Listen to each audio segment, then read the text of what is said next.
Pues bienvenidos, bienvenidas a un capítulo más aquí al podcast de Culture Sistema, Miradas Improbables. Y nada, vamos a hablar hoy sobre ventas.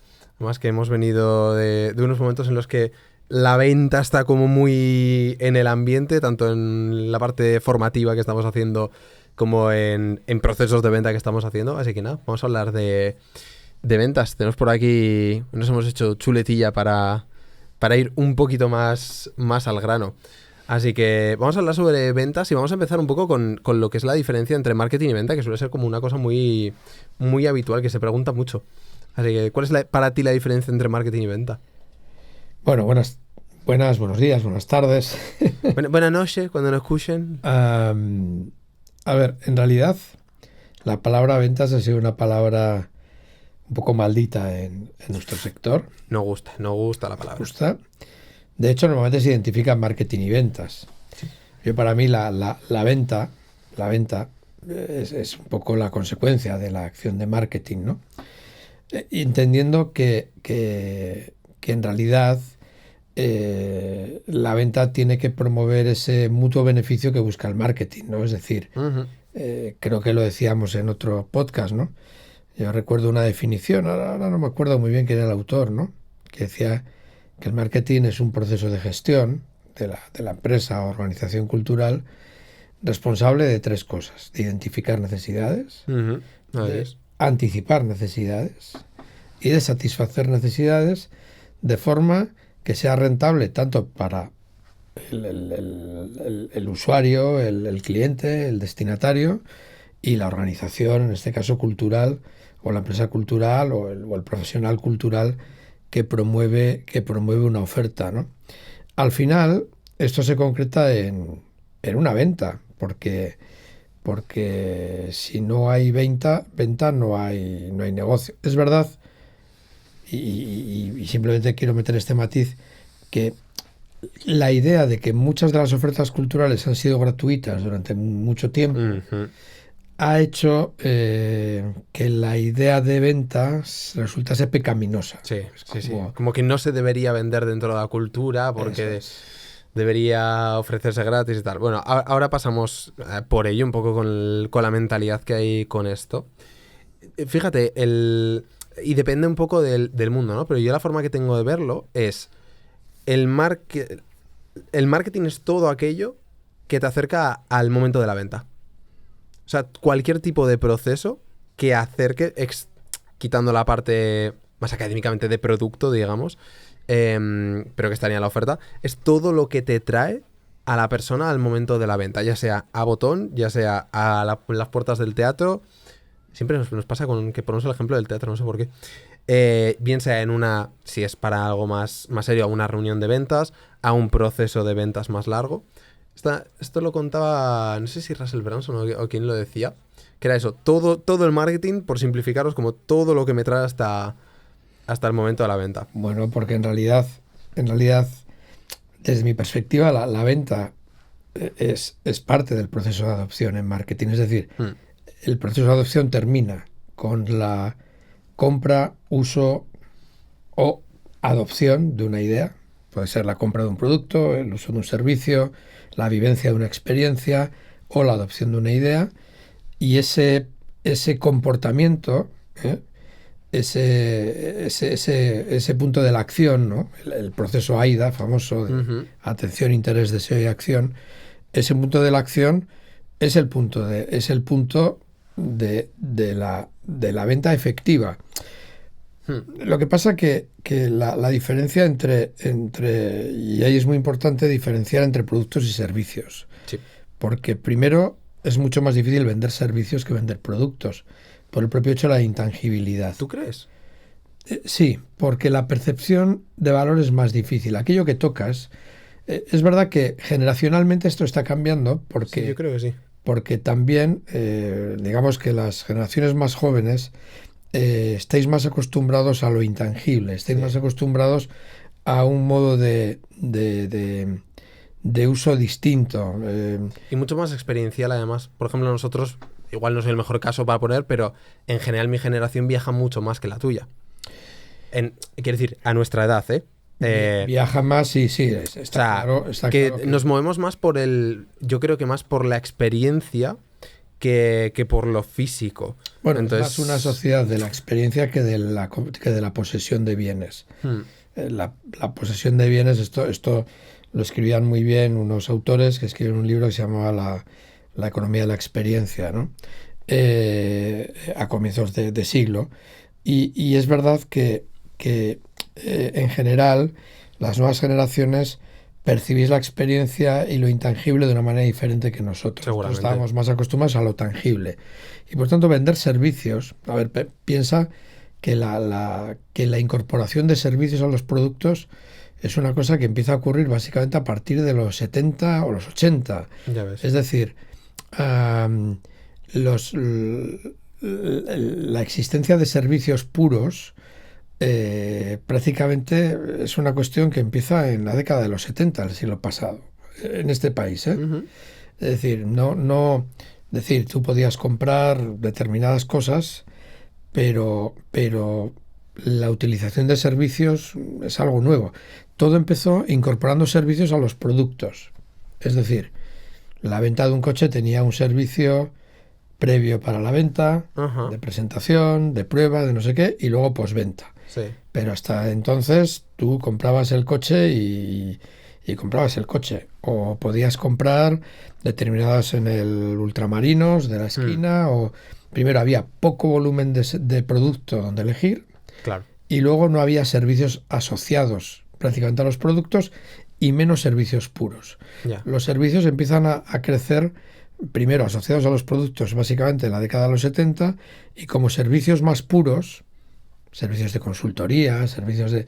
empiezan a tener su explosión en los 80. Ah, Entonces, claro, eso también en el mundo cultural era un mundo ya en gran medida de servicios, sí. porque ir al teatro, el teatro es un servicio, y una experiencia, evidentemente, ¿no? Porque habría también que diferenciar Sí. entre servicio y experiencia, ¿no? La experiencia es un grado un poco superior de Es más servicio. intangible todavía. Sí, más intangible, y la dimensión vivencial está mucho más muy por encima de la dimensión funcional, etcétera, etcétera. Pero bueno, es decir, hemos ido viendo cómo ha evolucionado de lo más industrial, que sí que se concretaba en servicios, porque ir al cine era un servicio, una experiencia, pero ha cambiado mucho el hecho de ir al cine, hasta el punto de que ahora la mayoría de las películas no las vemos en el cine. Así es. Ir al teatro ha cambiado también, pero sigue siendo seguramente uno de los servicios y experiencias culturales más genuinos, más auténticos, ¿no? Pero estábamos muy acostumbrados a que hubiera un objeto. El objeto de la obra de arte en el museo, el objeto del libro en la librería o en la biblioteca. El objeto ha sido muy determinante. Cada vez hay más servicios que son más intangibles y además, que es otro elemento del que podemos hablar otro día, cada vez hay más servicios centrados más en el proceso que en el resultado, Ujú. en el sector cultural. Y esto hace compleja la venta. Correcto. Es que muchas veces estamos acostumbrados a que tenga que haber como una finalidad, ¿no? Entonces, yo con el tema de... También es verdad que yo estoy muy acostumbrado a vender servicios, entonces igual también estoy un poco sesgado. Pero sí que es verdad que en el máster, el otro día dando clase, me decían, claro, es que un producto es como muy fácil de vender. Que yo decía, bueno... De hecho, creo que les preguntaba, ¿habéis vendido un producto alguna vez? No. Entonces, ¿cómo sabes que es más fácil? Bueno, todo el mundo cree que lo suyo es más difícil de Claro. vender. Como no, es que el sector cultural es mucho más difícil. Bueno, hombre, tiene su dificultad grande, pero no tiene por qué. Es decir, depende con qué lo compares. Pero lo bueno del producto es efectivamente que lo puedes tocar, que lo puedes manejar, que de alguna forma compites en características. O sea, te guías por características. Lo malo es que compites en características. Es decir, creo que, a no ser que hablemos de cuestiones como ya más de más valor, es muy fácil entrar en productos que sean como muy comparables. A no ser que hablemos ya de obras de arte, tal, que no sé si igual están más ligadas a la experiencia. El servicio, en cambio, tal y como lo veo yo, es como tan customizable, le puedes añadir, quitar tantas piezas y llevarle a un resultado o a otro, que a mí me resulta más sencillo vender, ¿no? Pero seguramente sea por el background. Bueno, es a lo que uno se ha habituado, ¿no? Sí. A ver, vender servicios, a ver, todavía, a pesar del cambio generacional, estamos muy vinculados a lo tangible, es decir, lo que se toca se valora más. Cuando tú hay algo que tocas, primero tienes la posibilidad de prueba, igual que puedes probar cuando en el supermercado te dan a probar algo, ¿no? Para ver si compras el producto. Un servicio no lo puedes probar, es decir, en el momento en que lo estás usando, ya lo estás usando. Otra cuestión es si has pagado o no has pagado antes por ello, o te dan una posibilidad de servicio gratuito o no. Pero eso hace que comprar un servicio se perciba más arriesgado, ¿no? El servicio depende mucho de quiénes prestan el servicio. Todo el producto, el producto puede estar muy condicionado por quién lo comercializa también, pero el producto tiene vida propia, digamos, mientras que el servicio va ligado a las personas que lo prestan. Va ligado a la marca o la persona, total. Los servicios se prestan, los servicios se crean y se prestan a la vez. Es decir, nosotros ahora esto lo estamos grabando, pero si estuviésemos en directo, primero, no son almacenables, lo que yo es almacenable cuando lo convierto en producto, es decir, cuando lo grabo lo convierto en producto. Lo paquetizas. Porque lo paquetizo. Pero si yo estuviese ahora mismo y tú estuviésemos ahora mismo en un auditorio, no podríamos estar en otro lugar a la vez. No. Por tanto, eso hace también, es un elemento que influye en el valor, y como hemos hablado en alguna ocasión, influye en el precio, pero influye también en la percepción. Es decir, hasta que no hay alguien escuchándote en directo, no sabes si el escucharte en directo merece la pena o no merece la pena. Correcto. Entonces, ahí hay una percepción de riesgo. Sí. Como hay percepción de riesgo, es más difícil encajar construir la percepción de valor, y, por tanto, la venta es más compleja. Sí.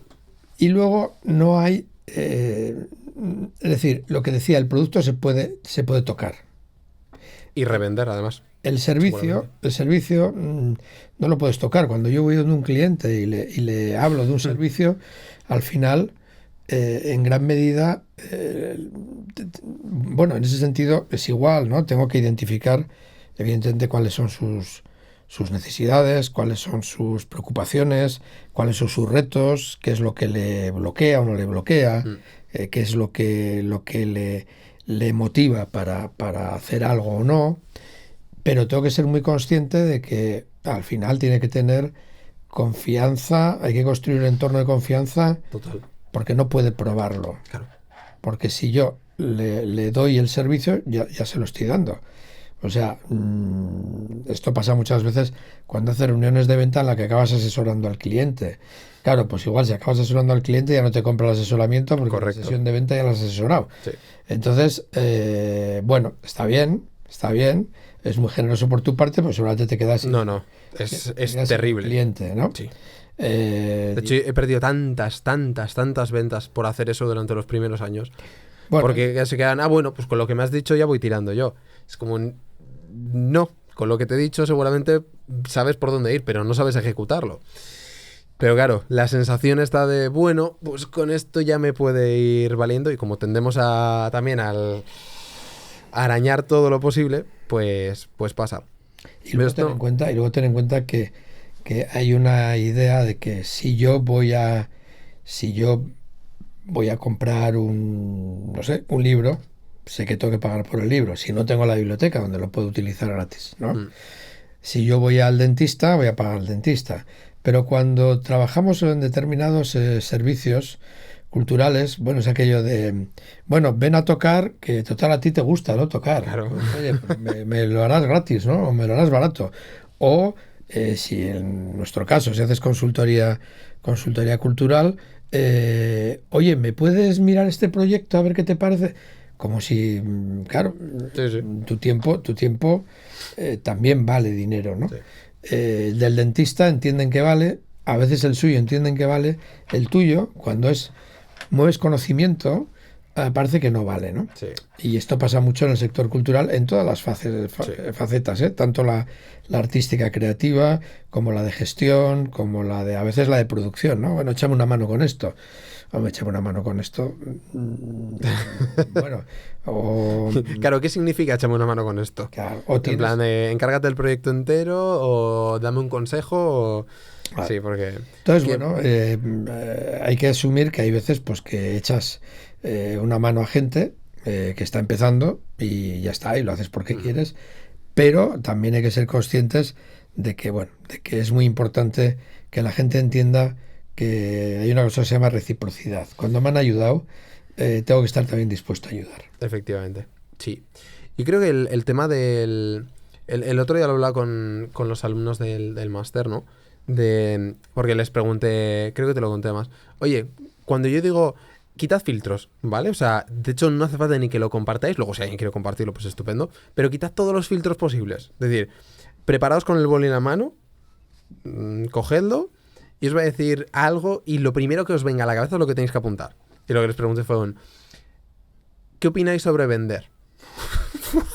Madre mía. O sea, me veía a mí yo de hace 8 o 10 años ahí perfectamente. Pero claro, manipular...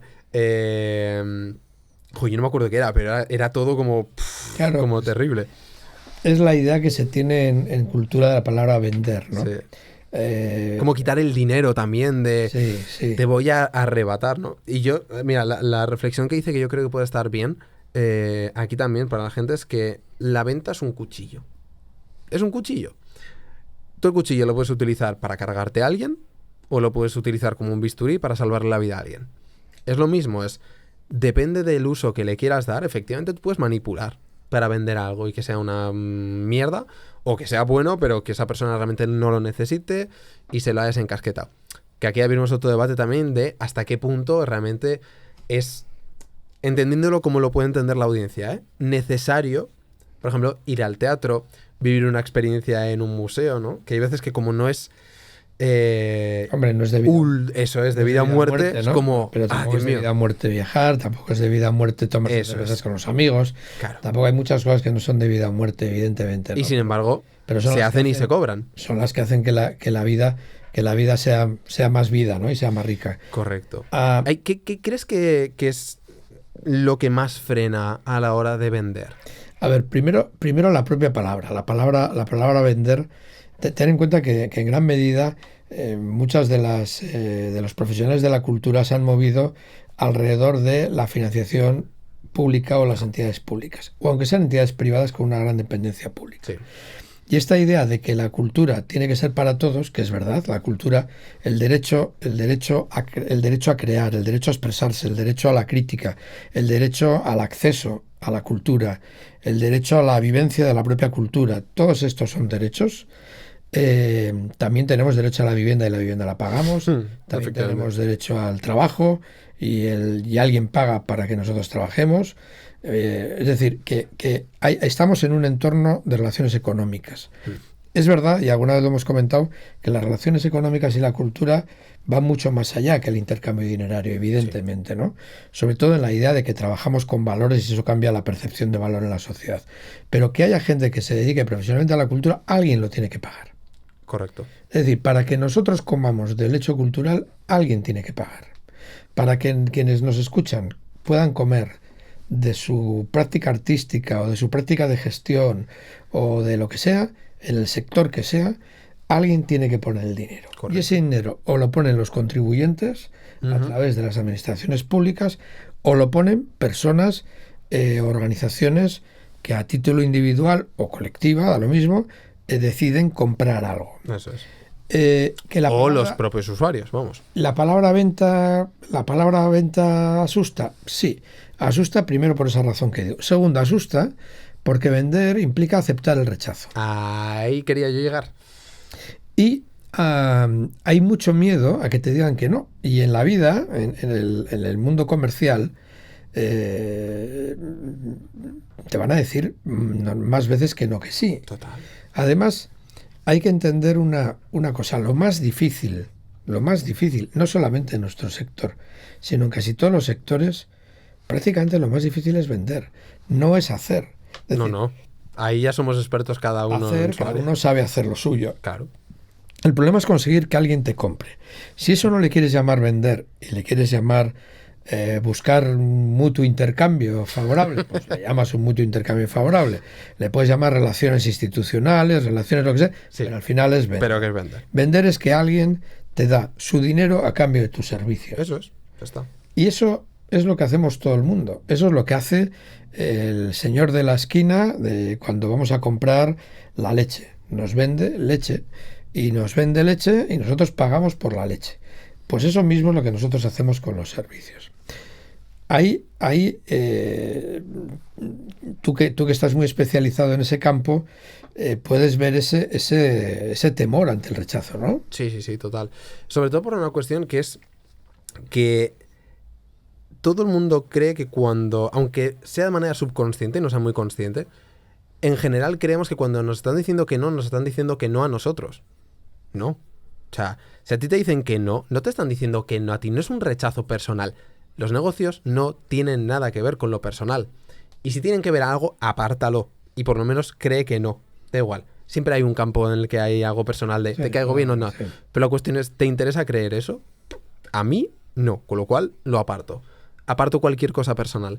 Entonces, si me están diciendo que no, no me están diciendo... Primero, puede ser porque tienen miedo. Segundo, puede ser porque no están preparados. Tercero, puede ser porque yo lo he hecho mal y no he sabido explicar el valor de lo que estoy haciendo. O porque no he sabido cómo explicarle o cómo hacerle ver, más que explicar, porque aquí utilizamos mucho más preguntas que argumentos, cómo hacerle ver que realmente es algo que le puede encajar y le puede ayudar a llegar a su objetivo, a vivir una experiencia diferente, a tener un recuerdo para toda la vida o para el siguiente cumpleaños que cuente la anécdota, lo que sea. Pero claro, no es algo personal, no te están diciendo que no a ti. Entonces, desde el momento en el que de manera consciente o subconsciente la persona cree que un rechazo es una bajada de estatus, una bajada de validación y una bajada incluso a nivel personal, cuando dejamos que eso afecte a la autoestima, a la forma de... a nuestra autopercepción, ahí es cuando ya empieza a aflorar ese temor. Y hay dos formas de verlo. Una que es a venta y me termino acostumbrando, que eso ayuda. Y hay otra que es la de recalibrar un poco, que yo para eso trabajo con coaches y tal, que es recalibrar esa parte, ¿no? Es decir, oye, vale, me han rechazado, me siento mal. Bien, cojonudo, te sientes mal y es natural que te sientas mal. Ahora, ¿por qué te sientes mal? ¿Con qué lo estás identificando? ¿No? Y entonces, ahí hay un juego en el que es interesante. A mí una cosa que me encanta de vender es que es un camino, igual que el emprendimiento, de desarrollo personal maravilloso. Porque te obliga a ponerte sobre situaciones que son asquerosamente incómodas. Claro, O sea, sí, porque lógicamente quien tienes al otro lado va a intentar que lo que le estés ofreciendo responda a lo que necesita y en las mejores condiciones posibles, más Correcto. ventajosas para la otra parte, ¿no? Hay una cuestión, esa sensación de rechazo es muy intensa en el mundo cultural porque hay una vinculación emocional mayor, digamos, en nuestro sector que en otros sectores con lo que hacemos. Es Sí. decir, el artista y su obra están muy íntimamente Total. ligados. Pero también a veces pasa con quienes hacen mediación, con quienes hacen consultoría, con quienes trabajan en producción. Hay una vinculación emocional muy fuerte. Sí. Que puede pasar en otros sectores, pero que en el nuestro es muy, muy singular, porque a veces es como difícil separar el creador de su obra, ¿no? Y entonces sí da esa impresión de que el rechazo es un rechazo a todo lo que tú eres y todo lo que tú Eso has es, producido. sí. Y esto no es así. Para Esto no es nada. así. Es decir, bueno, eso ya es un largo recorrido profesional y lógicamente, pues no tengo queja de cómo me ha ido desde el punto de vista de la cantidad de proyectos que he podido hacer y que he podido conseguir financiación para esos proyectos, pero claro que hay muchos proyectos que se han quedado en el tintero. Claro. Muchos que no han salido. Algunos que los he conseguido poner en marcha muchos años después. Se me ocurre alguno. Y proyectos que no, que ahí se quedaron y que yo pensaba que eran muy buenos. Y igual hasta lo eran, Claro. pero o no era el momento o no. O el mercado no lo admite y ya está. Entonces, ¿qué consejo le darías tú a alguien que está escuchando esto y dice, en realidad a mí me pica, no me gusta mucho lo de vender, o sea, lo tengo que hacer, pero no me siento bien con ello? Bueno, a ver, hay una cuestión muy simple. Si él no se siente bien, lo primero es la posibilidad de encontrar a alguien que lo pueda hacer por él, ¿no? Alguien, eso, por ejemplo, en el mundo de las artes escénicas está muy claro, o en el mundo del cine, tal, ¿no? Hay organizaciones especializadas en vender ese tipo de servicios, ¿no? Sí. Fíjate, pero ahí diría una cosa, es sí, pero primero aprende a hacerlo tú. Porque si no, y sobre todo estoy pensando en mundo música, cine, tal, con los managers, que yo que me muevo mucho en ese entorno, a mí me cuentan cada barbaridad de cosas que los managers se llevan, que hacen, que tiran, que no sé qué. Porque no controlan lo que es el... Es como, si no controlas el proceso comercial, en realidad estás dejando toda tu, vamos a decir, empresa, toda tu actividad, todo tu futuro en manos de una sola persona. Bueno, eso es así. Entonces es peligroso. Cuando tienes externalizado de alguna manera la venta, a ver, yo, por eso, históricamente yo he dirigido, he gestionado y he vendido. O sea, y sigo haciéndolo, ¿no?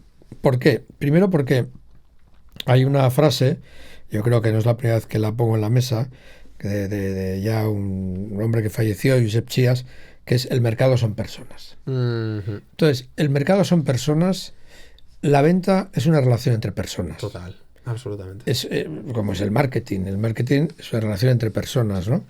Y como decimos, la venta es como el punto final del marketing. Yo creo que algún día estaría bien que hablemos de algunas cuestiones de marketing en general.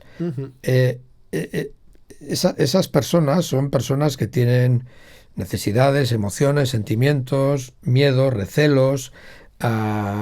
Bueno, y la clave está primero en conocer bien cómo es en general el comportamiento de las personas. Porque si tú quieres vender, tienes que entender a las personas. Y las personas también en diferentes contextos funcionan de manera diferente. Sí. Y en diferentes contextos culturales también funcionan de manera diferente, ¿no? Y en diferentes situaciones, digamos, profesionales, también funcionan de manera diferente. Y no es lo mismo comprar que vender, ¿eh? La gente es comprar bien no es fácil, pero comprar con recursos es fácil. Sí. Comprar con pocos recursos es lo complicado. Sí, que es también ponerte en la piel de la persona que tiene que comprar. Eso es. Y decir, oye, no, pero es que quiero este proyecto. Ya, igual te está poniendo... Además, esto pasa mucho porque en las ventas en general no se escucha. Cada vez que reviso llamadas de venta de mis clientes, las primeras 2 que reviso suyas, casi siempre es la de, pero no te das cuenta que no le estás escuchando. Bueno, estás pensando en qué vas a decir, pero no estás prestando atención a lo que te está diciendo. Y te está poniendo delante de la cara cuál es la objeción que tiene. Y sí, no le estás haciendo caso. Sí, esto ocurre por 2 cosas. Ocurre, primero, porque estamos sobreenamorados de nuestro producto. Sí. 2... Culpable. 2...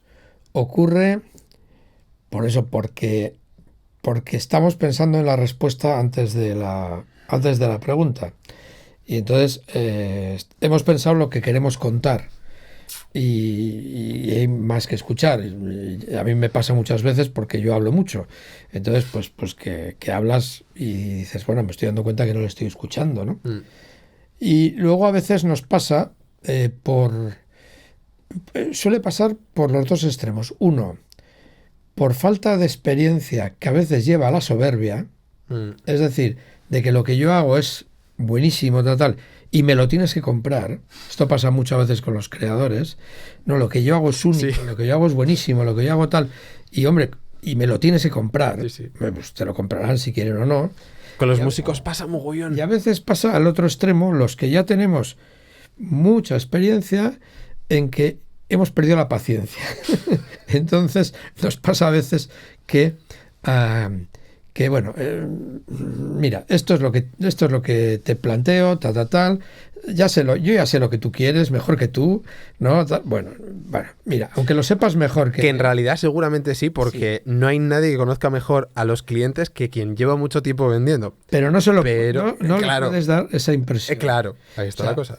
Hay muchas veces que gente de mi equipo me ha dicho y me sigue diciendo cuando visita a un cliente, es que he ido, nos han llamado, imagínate que nos han llamado a alguien, que es la situación más fácil que te llamen. Sí, sí. ¿Eh? Porque llevan predispuestos. Te ha llamado alguien, te quiere hacer un encargo y llega a la oficina un compañero y dice, es que no tiene nada claro qué quiere. Claro. Esto es lo que suele ocurrir. Y nuestra obligación es ayudar a definir bien qué es lo que necesita, qué quiere y hacerles la propuesta, si realmente nosotros podemos cubrir esa necesidad, de darle una oferta adecuada, ¿no? Pero claro, muchas veces no sabe lo que quiere y muchas veces tú ya estás viendo por dónde ir o la solución muy rápido. Esto, claro, cuando ya has trabajado cientos de proyectos o más, cientos o más de proyectos, tú ya muchas veces estás intuyendo por dónde va. Sí. Pero no te tienes que dejar llevar simplemente por ese conocimiento previo, sino realmente escuchar, porque puede haber factores diferenciales muy sustanciales, ¿no? Eso es. No todas las compañías de teatro son iguales, no todos los museos son iguales, no todas las galerías de arte son iguales, no todos los artistas del mundo de la danza son iguales, no todas las empresas de videojuegos son iguales, Sí, sí. no todas, me da lo mismo, no todas las editoriales son iguales, no todas las librerías son iguales. Sí, sí, hay un cambio, o sea... Te puedes encontrar situaciones radicalmente diferentes. Que hay elementos que son bastante comunes, que aparecen, y objeciones que aparecen, pues sí. Pero la primera objeción a superar en la venta es la del propio vendedor. ¿En qué sentido? La del propio vendedor en tener miedo a vender. Ah, sí, total. Esa es la primera. Sí, sí. Si tú no estás convencido de que tienes que ofrecer valor y recibir valor, que en definitiva es lo que haces con la venta, es enseñar el valor que tienes. Lógicamente todo eso va acompañado de comunicación, va acompañado de comunicación más informativa, más persuasiva, más del tipo que sea, pero al final se trata de eso, ¿no? Y se trata de encontrar esa conexión personal. Antes de empezar me preguntabas cómo se vendía, cómo vendíamos o cómo vendemos los que, digamos, que peinamos canas y nuevas formas de vender. Hombre, evidentemente la tecnología ha cambiado mucho las formas de vender. Sí. Ha cambiado muchísimo para determinadas cosas. Pero una cosa que es importante aquí, que es, porque comentabas hace un rato que sí, que efectivamente que cada sector, o sea, dentro de cada sector incluso puede ser muy diferente, y estoy totalmente de acuerdo, y hay que tener una cosa más en cuenta además, yo creo, que es sí, pero el cerebro humano funciona siempre igual. Es decir, lo que cambia es el contexto, las creencias de esa persona, las experiencias que tiene, que eso es lo que le forma las creencias, pero en el fondo, en realidad el cerebro humano siempre funciona igual, porque estamos hechos para sobrevivir y chimpún, ya está. Entonces, quiero decir, es tener eso en cuenta a la vez que saber que cualquier proceso de ventas, si tú tienes un proceso de ventas bien definido, evidentemente nunca vas a cerrar al 100%, malo sería y mucho dinero te estarías dejando encima de la mesa si cierras un 100% de los acuerdos. Pero, pues eso quiere decir que estás vendiendo extraordinariamente barato y aún así es muy difícil. En mi mejor racha tuve un 90% durante un tiempete. Eso es mucho, ¿eh? Sí, y cuando se lo dije a la entrenadora de ventas que tenía entonces, a Virginia, me dice, tú eres tonto. Sí, sin más. Me dice, tú eres tonto. Te estás dejando una cantidad de dinero encima de la mesa. Dice, tienes que estar cerrando un 30-35% de los acuerdos. Si no estás perdiendo mucho dinero, yo. Porque estás haciendo un servicio, lo tienes que entregar y yo. Pues verdad. Bueno, esto aparte. Que en realidad la lógica cerebral siempre es la misma. Entonces, si tú tienes un sistema de ventas que realmente funciona y que es lo suficientemente amplio como para abarcar a todo el mundo, entonces ahí es como muy replicable. Pero algo que es crítico para eso es no dar nunca argumentos, que creo que lo decía antes, sino hacer preguntas. Es decir, que es ese punto que ahora está como un poco avanzado, hay como técnicas más potentes, pero que viene mucho de intentar entender a la otra persona, ¿no? Como las ventas más consultivas, en el sentido de, oye, vamos a analizar, vamos a hacer un diagnóstico del punto en el que estás, estoy suponiendo que sea más servicio, etcétera. Vamos a hacer un diagnóstico de realmente en qué punto estás, dónde quieres llegar y ver qué tendríamos que hacer para llegar ahí, ¿no? Y eso ya hace que la persona que no sabe lo que quiere, o no sabe lo que necesita ya, por lo menos vaya un poco como hilando entre una cosa y la otra, ¿no? Claro. ¿Por qué es tan importante las preguntas? Porque hay que romper la lógica con la que funcionamos habitualmente, que es, tenemos una oferta definida y lo que queremos es encajar esa oferta. Efectivamente. Entonces, efectivamente, en ese sentido, la venta no solamente es un problema, sino que puede ser perversa. Sí. Porque, y ahí es donde es verdad que puede tener esa visión de manipulación, Sí. ¿no? No, si la hacemos desde una perspectiva de marketing, si la venta la hacemos desde una perspectiva de marketing, la clave es efectivamente el mutuo beneficio, ¿no? Uh-huh. Para eso yo tengo que saber realmente, primero, quién está detrás, qué necesita, qué quiere, qué puede estar dispuesto a hacer, y si yo realmente le puedo ofrecer lo que necesita o no, y en qué medida lo personalizo o no lo personalizo, ¿no? Y cerrar. Por eso vuelvo a lo mismo, es decir, siempre detrás hay personas, efectivamente, que todos tenemos una lógica de funcionamiento mental que a veces no sabemos muy bien cómo opera, pero que opera ante determinados estímulos. Sí. Y lo que tenemos que tener claro es que hay que generar entornos también de confianza, porque la venta solo se produce cuando las dos partes perciben confianza. Sí. Porque no se trata de que alguien me compre, sino que alguien que me compra además luego me pague.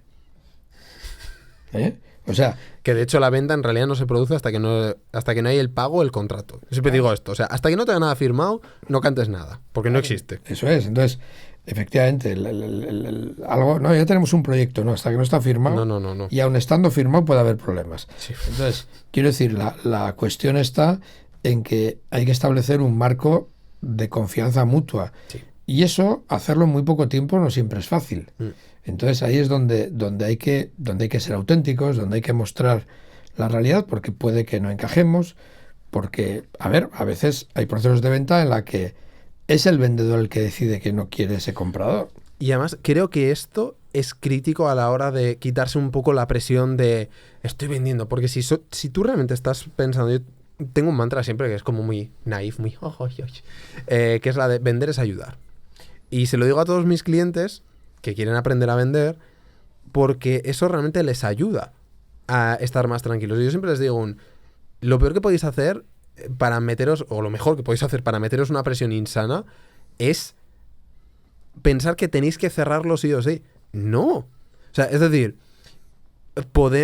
si veis que no hay encaje, o si tienes que trabajar con él mucho tiempo y te cae como el culo, dile que no le puedes ayudar. Ya está.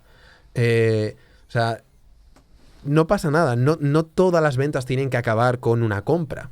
O sea, puede ser que no sea compatible. Y lo más honesto que puedes decir es, oye, yo lo he hecho muchas veces. Mira, pues es que creo que con lo que me planteas no soy la mejor persona para ayudarte. ¿Podría llegar a ayudarte? Sí. Pero es que hay gente que es mejor. No, y luego hay una cuestión, depende en qué entornos te muevas, ¿no? También de imagen. Yo hay, por ejemplo, gente de compañías de teatro, de compañías de danza o de música, ¿no? Uh-huh. Organizaciones musicales, bandas, organizaciones musicales que, no se trata de hacer bolos y en cualquier lugar, porque hay lugares que os dan prestigio, pero hay lugares que os lo quitan. Claro. Es decir, si el lugar no tiene una buena percepción de imagen, eso os afecta negativamente, sí. ¿No? Entonces, vender por vender, ir a cualquier lugar por ir, esto a veces es un flaco favor. Sí. Entonces, bueno, la clave aquí, por ir rematando, yo creo que tiene que ver con para nosotros, cuando hacía la referencia un poco a antes y ahora, sigue siendo muy importante el vínculo personal, la relación personal. Es decir, el haber creado el crear un entorno de relaciones muy personales, ¿no?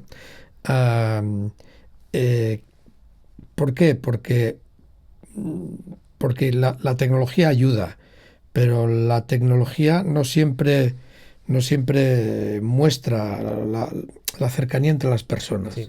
Entonces hay veces que necesitas esa vinculación personal. Es decir, yo sigo siendo de si es posible tener reuniones Sí. personales, presenciales, Ayuda donde mucho. te ves, donde puedes conversar, donde puedes hablar tranquilamente de otras cosas. Sí. Parece que online parece que tienes una hora y tienes que marcar y Sí. cerrar, ¿no?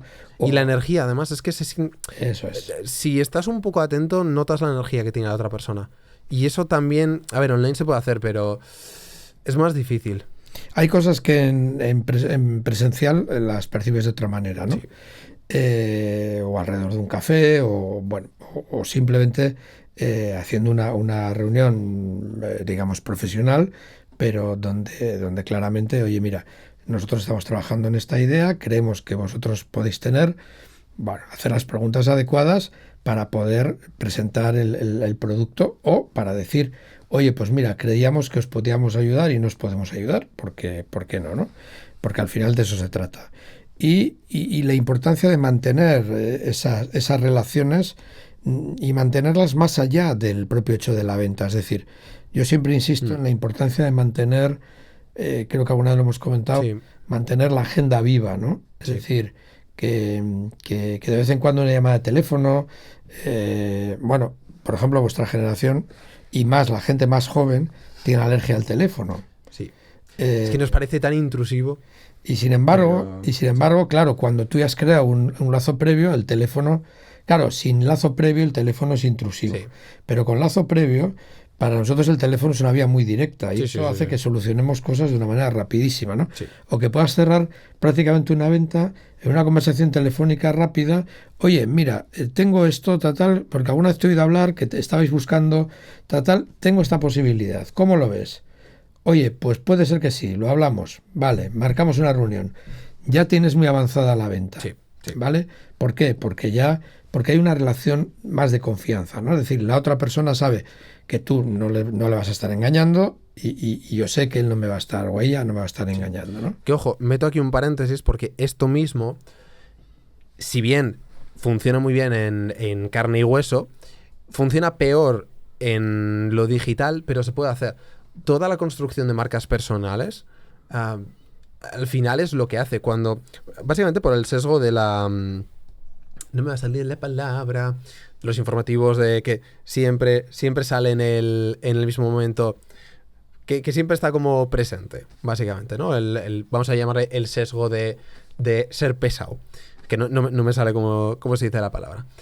Pero básicamente eso, con unos valores muy concretos, cuando la persona te lee, te escucha constantemente, tarda muchísimo más que hacerse en presencial. Lo bueno es que lo puedes hacer hacia muchísima gente a la vez y tarda más tiempo, pero es verdad que termina siendo muy efectivo. Hay algunos clientes, joder, por ejemplo, uno de los últimos clientes que me compró, que me conocía hacía 5 años, Jan, y que de cuando vendía otra cosa totalmente diferente además. Y ese tipo, de los muy pocos, pero me ha seguido siguiendo durante el tiempo y claro, lo que me decía es, claro, y es que a mí me da la sensación de, claro, te he visto crecer. Y tengo esa sensación de haberte eso visto crecer, de haberte visto cambiar, es como que te conozco, ¿no? Entonces, esto mismo se puede hacer con las redes, pero, y esto da para otro tema, eso acelera, pero es verdad que si lo juntas con la parte más personal, entonces ya es como que es mucho más potente. O sea, Claro. Si se pudieran hacer las dos, bueno, se pueden hacer las También dos. depende Es del bestial. tipo de servicio que vendas, Sí, depende pero es muy, muy importante. Hay ámbitos donde, yo qué sé, circuitos artísticos que los controlan muy pocas personas en el Claro. país. Ahí, Tienes que conocer a esas personas, tienes que acercarte, tienes que presentarles tu trabajo, tienes que invitarles a que vayan a verte, tienes que, bueno, pues es un trabajo muy personal, sí. sabiendo que hay mucha gente que está haciendo lo mismo y que por tanto tienes que tener muy claro qué es lo que aportas, qué valor diferencial aportas. Eso siempre es lo mismo, siempre estamos Sí, hablando de lo mismo, sí. valor, valor y valor. Yo diría que por tanto, por lo menos por mi parte, estar hablando de ventas no deja de ser hacer lo posible para encontrar cómo cubrir mejor las necesidades de nuestros clientes o de nuestros potenciales clientes. Y eso se hace a través de un proceso de marketing que culmina en una venta. Sí. La venta es fundamental para generar recursos. Si no tenemos recursos, morimos. Sí. Es así de sencillo. Pues ya con esto lo finalizamos. Ha quedado con el lacito así perfecto, así que no lo vamos a estropear. Así que nada, aquí lo dejamos. Esperamos que os haya sido útil estas reflexiones y que salgáis a vender. Os cueste más, os cueste menos, pero que generemos esos recursos. Así que nada, nos vemos a la próxima. Un abrazote. Hasta pronto.